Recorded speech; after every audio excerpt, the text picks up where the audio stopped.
On m'a dit bien des choses sur le chapitre moyen courrier du projet d'accord. On m'a dit que certains RAD sont pas payables. Non, non. Dans le projet d'accord, tous les RAD sont payables.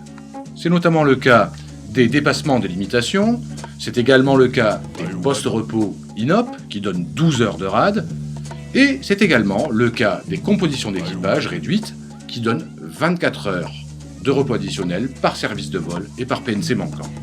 On m'a dit que sur moyen courrier, il peut pas y avoir de compopec réduite puisque toutes les compositions d'équipage sont mini-réglementaires. Eh bien, c'est faux. Sur les vols short, en 3.18, 3.19 et en 3.20, par exemple sur Amsterdam, Genève, Londres, Birmingham ou Zurich, eh bien ces vols-ci sont en équipage plus 1. C'est également le cas de tous les vols extra longs en 3.19, qui sont bien à 4 PNC, soit l'équipage réglementaire plus 1. De toute façon, on m'a dit que je pourrais avoir du RAD pour compopec réduite qu'au départ de la base d'affectation. Non, non, je te rassure. L'ensemble des PNC, quelle que soit leur base d'affectation, qui ont réalisé ceux ou ces tronçons qui donnent un RAD compopec, en bénéficieront. D'accord, mais si moi je veux pas me faire payer mon RAD? Ne t'inquiète pas. Tout comme aujourd'hui, tu pourras toujours le positionner dans ton compteur de RAD CJR. Tu auras même une nouvelle possibilité, celle de faire positionner en suivi, sur une dispersion, une tranche de 6 heures de RAD afin de rendre la dispersion non utilisable. Ainsi, tu stabilises ton planning. Ok, d'accord, bon, c'est bien joli tout ça. Mais on m'a dit aussi que la protection DS2 à 57 heures, c'était du flanc. Du flanc, tu crois ça?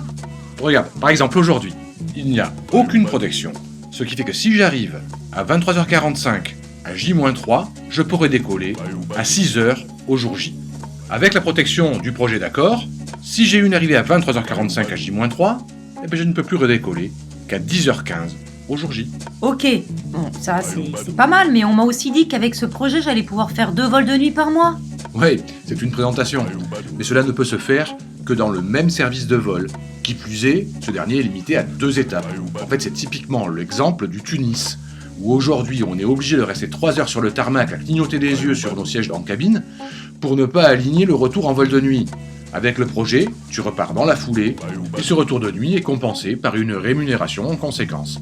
Ok, compris. Et mes points DDA, on continue à me les piquer si on me rajoute une étape? Non, c'est fini. Nous avons fait corriger cette injustice. Tout rajout de tronçon entraîne restitution de tes points DDA. Ok, merci de cette info. Je vais en discuter avec mon mari qui est PN lui aussi. À ce propos, tu sais que dans ce projet, tu auras la possibilité d'avoir un vol couple avec ton mari, qu'il soit PNT ou PNC, tout comme les copains du long courrier.